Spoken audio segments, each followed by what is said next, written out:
Hey you guys, welcome back to my channel. Today's video is going to be my second update in my 19 Shadows in 2019 project. If you guys missed the introduction or my first update, I will leave both linked down below. But basically this was a project inspired by Lexi here on YouTube, so I'll also leave her channel linked down below, as well as her Pan Those Eyeshadows videos, which is where I drew inspiration for this project. Essentially, I randomly selected 19 different eyeshadows from my palette collection as well as my single shadow collection that I want to focus on panning this year.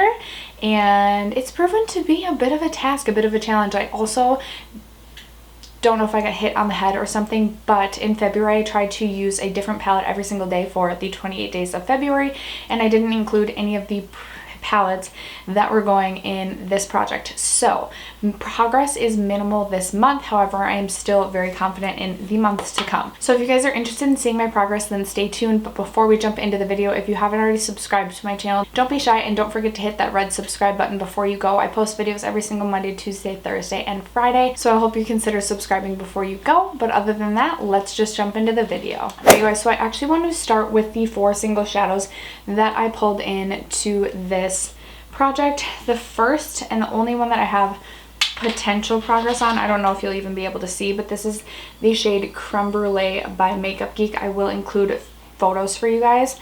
I hope I have photos of the single shadows. Anyway, this is the only one of these that I've used, and I only used Creme Brulee a handful of times. I also have Shroom by MAC, which is more of like a sheen, more of like a brow bone highlight or an inner corner highlight. I don't even know if you'll be able to see it swatched.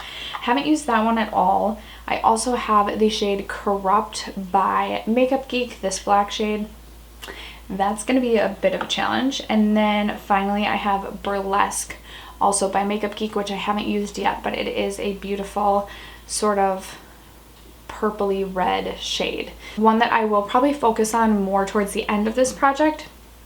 I'll kind of get into my focus for the month of March here as we move along in this video. Okay, so quickly before we jump into the progress on the rest of my palettes, I did just quickly want to share, I did hit pan on a shade in the Tartelette in Bloom palette, which is not part of this project, but I always like to tell you guys the other shades that I panned in the month, just because, like, you know, the goal is just to pan as many eyeshadows as possible. So I did pan the shade Funny Girl, and also this year I have panned a shade in the Love Trust and Fairy Dust palette. Alright guys, and then the only other exciting progress I have to share is that I actually did reach my goal on one of these shades. So this is from the Wet n Wild Nude Awakening palette, and I did just select the bone color to try and pan, and I did end up hitting pan, and I don't know if you'll be able to see it, but I did hit pan on this shade, so super exciting. One pan down in the project so far, like officially a project that I selected, or a shadow that I selected to pan. So super exciting. Outside of that, I'm not going to have very exciting progress for the rest of these palettes, but let's jump into that. So I did end up using my EVH Prism palette a bit this month, and I am currently trying to pan this Lure shade, which is like a beautiful dusty mauve toned shade. Again, I will insert pictures of these, and what I really appreciate about the Prism palette is this was a virtually untouched, unused palette for me before I started this project, and now there's tons of shades that look like they've gotten some use out of it. So what I really love about this is that I've gotten use not only out of the pan that I'm trying to pan, but also other shades in this palette which I would not have reached for had I not been doing this project. So super excited about the progress in this, and also the use of multiple shades. And then also I used my Carli Bybel palette some this month, and I'm currently trying to pan this middle shade right here. I used this a couple times this month, and I've actually seen also good progress on this shade right here, just because I like to use this to kind of deepen the crease when I go in with this shade. So I wouldn't be surprised. I'd be happy if I hit pan on both of those shades out of this palette, but this is the one that I selected for my goal. I also did reach into my Deuce palette once this month, and instead of focusing on this pan, which is what I'm trying to pan, I actually have been using this Tarte shade because it mixes really well with some of the shades from the Prism palette and creates this beautiful like purple pink shift. So I've really been enjoying what this paired with my Carli Bybel and my Prism palette. That's been another really fun part of this project, is to kind of learn how to pick and match and pick and piece different palettes together. That has been really, really fun for me. You will see pretty much no progress on my Queen of Hearts palette. I am trying to pan Royal Prerogative, which should be an easy shade for me to get through, and honestly I'm gonna hold off on focusing on this palette this next month. The first month I kind of focused on every palette. I tried to use it every palette a few times. Then in February I barely used any because I thought it'd be a brilliant idea to try and use a different palette a day for 28 days, not including those. But this is one that I feel I'll have an easy time with, so I'm going to hold off on this one and choose a couple different palettes to focus on in March. Next up we have my Born to Run palette, and I am currently trying to pan the shade Riff right here, which is another easy sort of kind of transition shade, a little bit deeper, definitely nice and warm tone. This is one that I did not use at all this month, and I'm going to hang off one more month on this and kind of focus on this in April and May. I'm traveling to Vegas in May, and I definitely do intend to bring this palette with me then, so I'm going to hang off on this one for a little bit longer. Probably won't see much progress on this for another couple months. Next up we have my Weekend Festival palette by BH. I love this palette, and I actually have two shades that I'm trying to pan from here. The first is Escape, the second is Boho. I love this boho shade, you guys. You have to see it. It's just like a beautiful pinky gold shift. It is beautiful, especially paired with Escape. This is another palette I feel like I'm gonna have an easy time with. I want to pull this out more in the spring summertime, so I'm gonna hold off on focusing this for another at least month, if not 2 months, and then really go ham on this one this summer. So the progress is going to be minimal on this one for a little bit, but I don't actually worry about either of the shades in this. I'm being able to pan those. Now, a palette I am worried about is my Sephora Pro Editorial palette, and I have 3 pans from this that I'm trying to pan.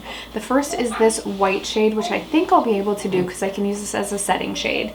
And then I have this green shifty shade right here, as well as this bronzy shade right here. Both are beautiful. There's that green shade, and then there's a bronzy shade. I don't think I have any issue with the bronzy shade. It's just a matter of like remembering to reach for a palette this big. Now, this isn't one I'm going to focus on this month. I actually may save this more for like fall months. For St. Patty's Day, I may have to do a look using this like greeny gold shade. I may have to do that. We'll see if I pull this out a couple times this month, but I don't anticipate any serious progress on this next month. Then I have my Mauve Obsessions. I love this palette from Huda Beauty. I'm currently trying to pan this middle shade. Again, a mauve toned shade. This is one that I'm going to put away for a little bit because I've been doing so many mauve toned purple looks the first few months of this year. And this is something I'm going to put away till probably like end of summer, beginning of fall, and really try and go after this palette then. Next up I have my Huda Beauty Emerald Obsession palette, and I am gonna pull this one this month because hello, it's March, it's St. Patty's Day, perfect time to pull out a green palette. Now I am currently trying to pan this deep green emerald shimmer, which is super beautiful, but I just don't ever use shades like this that much. It's like a nice beautiful olive tone color. And then I'll probably try and focus on this again more in the fall time, but I'm definitely going to try and get some use out of this month, so hoping to see some progress on this in the coming month. This is another one where like I went in and have used other shades in this because I had to reach for it for that one shade, and then I was playing around with other shades, so it was nice to have this in this project to kind of just experiment with this one a little bit more than I may have had I not had it in this project. Alright guys, and we're down to the last 2 palettes. These are the 2 that I am going to go after the hardest this month. The first is my Master Palette by Mario, and the reason I'm doing this is because this is just really easy for me to create everyday work looks. Now I am currently trying to pan Luna in here, which is this beautiful cool toned brown, taupey brown sort of shade that's just so easy for me to pop in the crease and just have that be my only shade, get out of the door for work. Like I'm always in a rush, I'm always running late, I'm always late. Ask anyone that works with me. I'll like text people in the morning like had to get gas, and every morning it's like a new excuse, and finally I'm like, listen, I'm not even going to give excuses anymore. I'm just running late. So I'm going to go after that one and then just have some fun with some of the other shimmers in this palette. I just really want to have fun with this palette this month. And then also my Alomar Cosmetics palette. I am currently trying to pan La Costa, which is this beautiful champagne shimmer shade, and this is just super easy. Like this is super easy to pair with like a super neutral look, or I can just wear this on its own, again, if I'm running late for work. I also just want to play around with this palette a little bit this month. The other shades in here are super beautiful. Like that green shade, I'm gonna have to pull that for St. Patty's Day too. I want to play with greens a lot this month, not just for St. Patty's Day, but just because I want to like experiment with different colors every month. The first 2 months of the year, I was playing around with purples a lot, and now I'm kind of feeling like a greeny, yellowy sort of vibe. So we'll see what sort of looks I come up with this month. Every time I film, I'll probably be in like a neutral look, and you guys will be like, oh my gosh, you're so boring. But yeah, these are the two I'm hoping to at least see significant progress, if not some pan, during the next update. I'm so sorry that this update wasn't that exciting for you guys. If you're interested in catching my 28 or interested in catching my palette a day for 28 days, I'll leave that linked below or leave it up in the cards for you. But other than that, if you haven't already subscribed to my channel, don't forget to do so before you go, and I'll catch you guys in my next video. Bye!